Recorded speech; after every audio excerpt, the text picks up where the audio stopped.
Hi, this is Jeff Heaton. Welcome to Applications of Deep Neural Networks with Washington University. In this video, I'm going to show you the presentation made by the winning Kaggle team for the House of Blocks Kaggle competition that we had in the fall semester. Now, this is the first team out of 30 teams, and they made 54 submissions to win this Kaggle competition. And we'll look at their solution. It's fairly complex. They used a number of different models and techniques.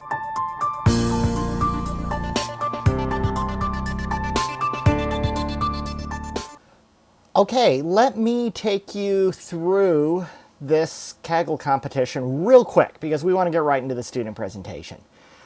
This Kaggle competition is computer vision, so I generated all of these block buildings that the students need to figure out if they're stable or if they're not stable. Some of them are in very low light situations. There's a variety of different buildings. Obviously, that one is not stable because we're missing value, or we're missing blocks there, and it'll collapse. And these are all the types of blocks that you can have. I generated all of these buildings and used Blender physics to tell me if they were stable or not. So you can see basically a unstable building like this one is going to collapse because it was missing a small block right here between these two green ones because there's an edge there. So those edges become very, very important to detecting if this building is stable or not. So let's not waste any time going over the Kaggle competition. I have a link to the original video that describes this at length. Let's get right into the student presentation. So hi everyone, this is Group 5. My name is Tony. So Group 5 composed of me and Lyndon. So I'm a first year master's student at the statistics program under our math department at the Art and Science College. And Lyndon is an analytics major at the business school. So we're gonna present our solution to the Kaggle competition, which contains basically three elements, which is transfer learning, TPU training, and ensembling. So I'll briefly talk about our teamwork. So we worked separately as a team. So we built up our own models. We tried out our own ideas. And then we frequently have exchange of different code chunks that we wrote and also some interesting article that we read online. And we submit different results by ourselves, and then we choose two of our best model that we believe are going to perform well on the private leaderboard and submitted two solutions. And Lyndon's solution using ensemble model actually get us to the first place. And my ResNet 101 model is slightly worse. It's about 0.00001 difference on the private leaderboard. So I will basically talk about what I did, which is I trained my model on the TPU and I built up this ResNet model. I also built up a DenseNet model, but I won't talk as much in this presentation. And Lyndon will talk about the ensembling technique and the algorithm that he wrote, and also some of the things that we tried out for image pre-processing. So my work, it can be split, I believe, into 2 to 2.5 phases. So the first phase, I built up a prototype model using the ResNet 50 and train it with a stochastic gradient descent optimizer and trained it on the GPU. So as we learned that the residual network comes from a 2015 paper called Deep Residual Learning for Image Recognition by Kai-Ming He and his collaborator. So what this residual network, the problem it solves is the vanishing gradient problem because we update the weights for each layer for a convolutional neural network through a backward propagation and the gradient will actually vanishes to zero as we update from layer to layer from the bottom to top, and it will stop updating the weights for the top layers, which making a really deep neural network really hard to train. So what they did is that they set up this neural network through this residual blocks, which basically contains a highway of data that you jump across to a weighted layer through an identity map. And when you update your weight from bottom up to the top, you actually go through this data highway and you update the weight through an identity map, and which will solve the vanishing gradient problem and enable you to train really deep neural network. And in this prototype model, I used the ResNet 50, which is a 50 layers residual network. And here, actually, the data highway jumps 3 layer rather than the 2 layer as it shows here. And also for the transfer learning part, I built up a small classifier to classify the the feature extracted by the ResNet 50. So this classifier contains 3 dense layers and the 1 global average pooling layer. So I tried out several other types of architectures, and this one ends up perform the best, and that's the reason why I choose this architecture. It's not really like that rigorous, but I didn't really have time to go through like really theoretical literature, so I just try to engineering this problem around. And I actually finding out that having a flattened layer here will hinder my training and my results. And later I found out that the global average pooling layer already helps to flatten the layer, so I don't think it would be I think it would be redundant to have another flattened layer here. And for this prototype model, the hyperparameter wise, I want to use the whole picture, even though the professor said using the whole picture may cause some memory usage issue. So the way that I compensate this memory usage issue is that I give a really small batch size. I give a batch size of 16, which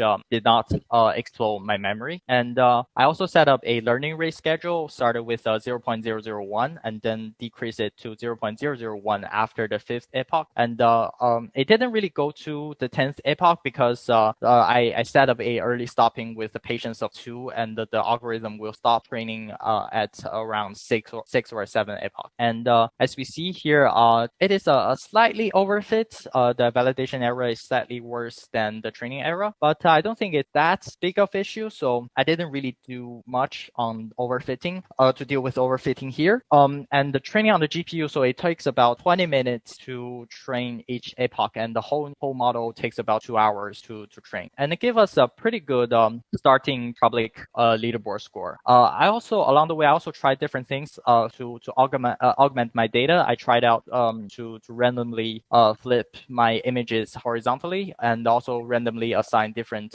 brightness scales to the image, but they didn't actually improve this prototype model. They make this ResNet 50 harder to train and didn't get a really good score. And so then I was going to entering into the ensembling phase, but all of these models are training using really long time, not really long time, but relatively long time, which is 2 hours per model. And I keep running out the GPU time on Kaggle. So I decided to look into one of the published tutorial using TPU, and actually it's quite easy to write code for the TPU training. And I actually find some really interesting things from these published tutorials, and that enters the phase 2 of my work, which I use. I still use the same classifier after the feature extraction, but this time I use the ResNet 101 because the TPU really speed up the training and makes this more complicated model really takes really short amount of time to train. One of the interesting things I found out from the published TPU tutorial is their design of learning rates. So usually we have several kinds of design of learning rate schedules. We can do a warming up, or we can do a decay piecewisely or exponentially, or we can have this kind of cyclic design of learning rates. But here they actually use a 2-part learning rate design. So the first part is a 5 epoch warming up. So you warm up your learning rate from a really small number to the maximum learning rate that you set, and then through that point you do a decay exponentially, and this really helps us to train our model till about like 30 or 29 epochs. And the hyperparameters, so this time I used I used 128 as the batch size, and to keep the TPU busy, and it is also a recommended number by the Kaggle for the TPU training. And also I used the really small learning rates because I read from some article online that suggests that when you do transfer learning, it is a good practice to use a really small learning rate. I'm not sure if it's that rigorous, but it works in this project. So I'm gonna briefly talk about training and writing code for the TPU. So as we see, TPU stands for Tensor Processing Unit. It is faster than GPU because it sacrifices precision in your calculation to computing speed. And so the TPU that Kaggle provides is the TPU v3 by Google. So it contains 4 TPU chips with 2 cores per chip, and each TPU core contains a matrix processing unit, which is best to process 128 times up 128 matrices, and also a vector processing unit. And each TPU has 16 gigabytes because it has 2 cores, and there are a total of 64 gigabytes gigabyte memory on one TPU chip. And the TPU really speed up the training time. So as we see here, when I was using GPU, it takes about 20 minutes to train one epoch, and when I use TPU, only takes about like less than 2 minutes to train one epoch, and the whole model takes about like 30 minutes to train with 30 epochs. And so writing code for training on TPU is actually really easy. You only need to initialize a TPU session and also set up a strategy for distribution when you parallel computing everything, and also you just need to load your model to the TPU, and then the TPU will do the training. A lot of everything is pretty automated, so it's actually quite easy to use TPU. Except you need to write your data into the TF record formats, which you first need to serialize every feature using this function indicated here. So here we only have 4 features, which is the image, the ID for the image, the file name for the image, and also the stable feature, which indicates whether these blocks are stable or not. So the TPU, after the TPU part, I have like a phase 2.5, which I tried some naive ensembling ideas, which actually gives pretty good results. So I only tried to ensemble by average. So I would take the output of a ResNet 50 model, my ResNet 101 model, and the DenseNet model that we built, and then I just averaged the output and submitted it. Even though the public score is not as good as my ResNet 101 model, the private score model actually is much better than my final submission. And I also tried to ensemble my models through a weighted average, where I give my ResNet 101 model more weights, and it actually performs even better. And now I'll give the time to Lyndon, and he will talk more about ensembling. Okay, after we got the results from different models, we can start the model ensemble. So you can easily find a prototype provided by Professor Hidden in the Git repository, class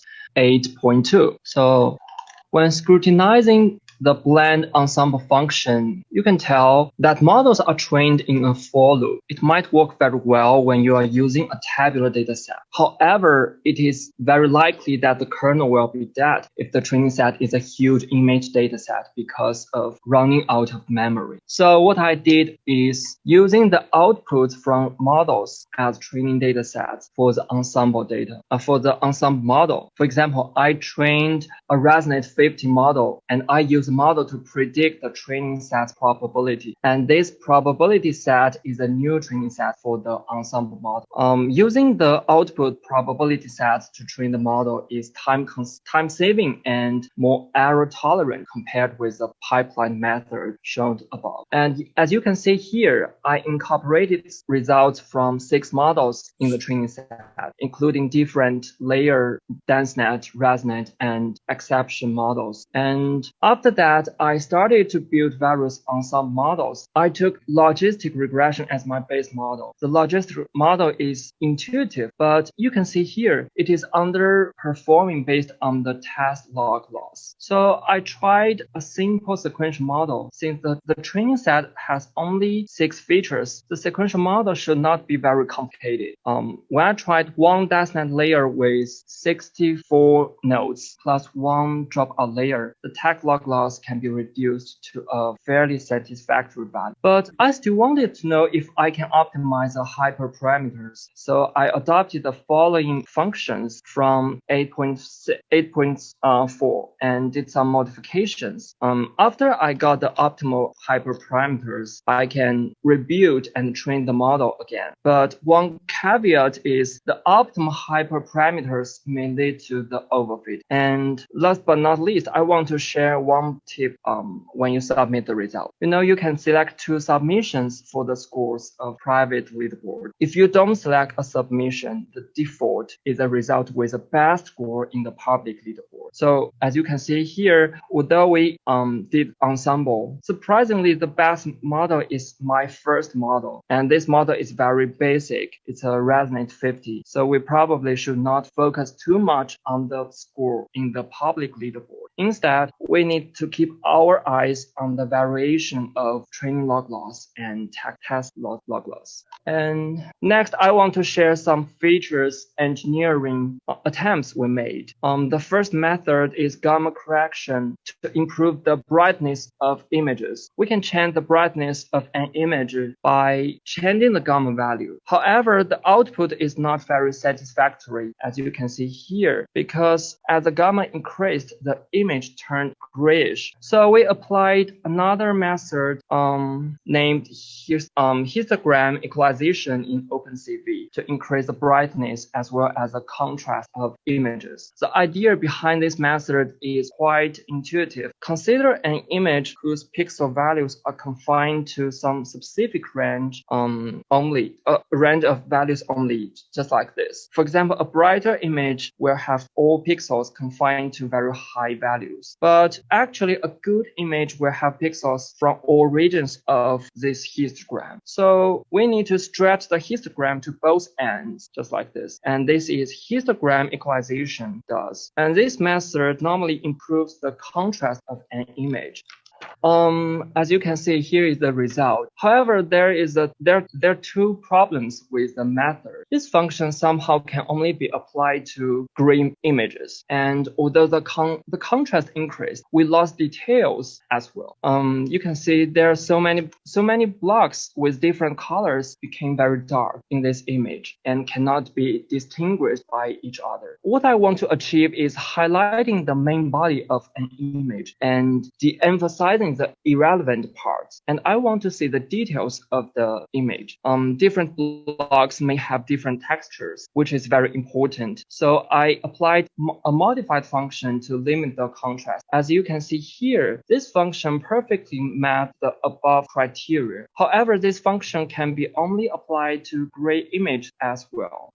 Therefore, I thought of adding a new layer to the 3 color channels and using the 4 channel images to train the model. In my view, this augmentation might be achieved by a convolution neural network. As you can see, using different filters to scan the model, we probably can get a similar results. But and by doing this, we don't have to convert the image to grayscale and add the generated layer back to the original image. Unfortunately, I have no idea how to do that, so I use this clumsy method. And I defined 4 functions to process images like this. Ideally, as long as I run the 4 functions, I can output the generated new features or images like this. But this process heavily consumed computer memory, so I can only output the result in a small batch and then concatenate them together, which is very stressful. So when I was trying the method, the deadline was around the corner. I didn't finish the training in the end. And the last thing we tried is a feature detection to find interest points. And in OpenCV, there are several ways we can achieve that like this. Theoretically, we can find out the interesting points or important features, and we might increase the model's accuracy. But again, I have no idea how to integrate the feature detection and the training process. And I'm really glad to know what do you guys think about to do the feature engineering. At the end of my presentation, I would like to take the time to express my gratitude. I really appreciate my teammate Tony's dedication to the competition. Although I have many modeling experiences using tabular data, it's my first image processing Kaggle competition. Tony and I are very delighted to get the first place. And I really appreciate Professor Heaton provide us such a fantastic course. This course is rich in content, and I really learned many advanced and exciting techniques from this course. I know there is a long way to go, but I think it's a good starting point for me in the deep learning field. Thank you. That concludes our presentation. Okay, thank you very much. Very good presentation. Before I ask any questions of my own, are there any questions from the class? You can either type them in chat or you can use audio. Either is fine by me. Okay. So I have a question about overfitting. Yeah, so basically you're telling me you get a pretty big log loss on public leaderboard and you didn't figure out on the chart you didn't have overfit, but you got a higher score on the private leaderboard. Is that it? I think this question is for Tony. Yeah. I only determined whether I have overfit not really by the leaderboard on Kaggle. I just compared it using my training and validation error. We actually have an attempt to do the overfitting. Is to add some. Lyndon actually had this idea to add some dropout layer on the classifier, which actually helped us to achieve a really good result, which we didn't use because at that time we didn't know it achieved a really good result. But everything the way that we evaluate whether we have overfit is just using our own training and validation error. We didn't really look at the Kaggle test or our Kaggle test score on the probability leaderboard because we don't know the result for the test set. So the great result on the private leaderboard mainly come from the last ensemble method you used. The average ensemble. Yeah, because okay, I got it. Yeah, we chose that as our final submission. Awesome, I got it. Thank you. Any other questions from the class? Okay, so on your ensemble, how many models was in your final ensemble that actually had the winning? Was the final one that won actually a ensemble, or was that one of the other ones? So we submitted 2 models. So for the ensembling models, Lyndon did that part. I think it contains 6 or 7 models. Yeah. Okay. And my submission it's slightly worse. It's only the ResNet 101 model. It did not go through the ensembling. Okay, very good. Now, was OpenCV the primary package that you used for feature engineering or for modifying the images, or did you use any other ones? Yes. Oh yeah, Lyndon, you can go ahead. Yeah. Yeah, we only tried functions or in the OpenCV. Yeah, but we didn't really actually do, we didn't actually use the process data because we didn't have time. But OpenCV is just the thing that we find. It actually had a really nice online tutorial and also how the code worked. We tried to build a 4-channel images for the training. It's just we didn't have the time to actually try it on the model. Okay. What were you going to put in the 4th channel? So that would have been 1 value per pixel. What would that value be? So as Lyndon mentioned, to do the histogram equalization, we had to use the grayscale images. We want to use the grayscale images that go through the histogram equalization as the 4th channel, with the 3-color channel as a new training set. Except we didn't have time to actually try that. Okay. Now TPUs, I have not worked with those a great deal.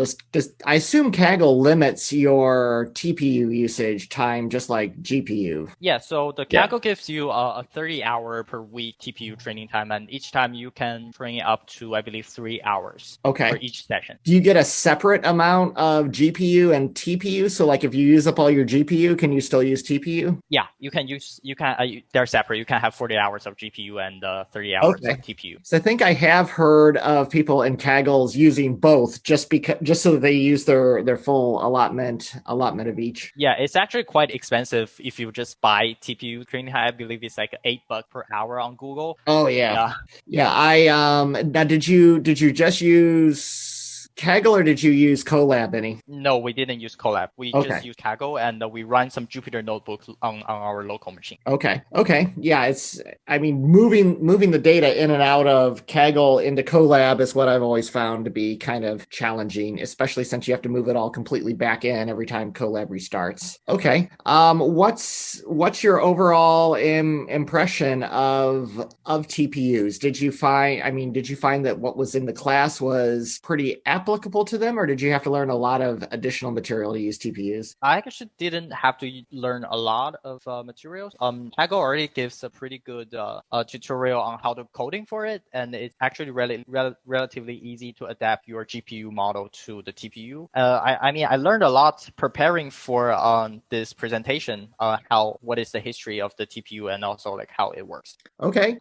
Question to both of you. What do you think of computer vision type data? Many of the jobs out there are just tabular data, but computer vision is kind of another whole world. Yeah, actually, from my experience, I didn't really work with tabular data a lot. I had another project during my undergrad.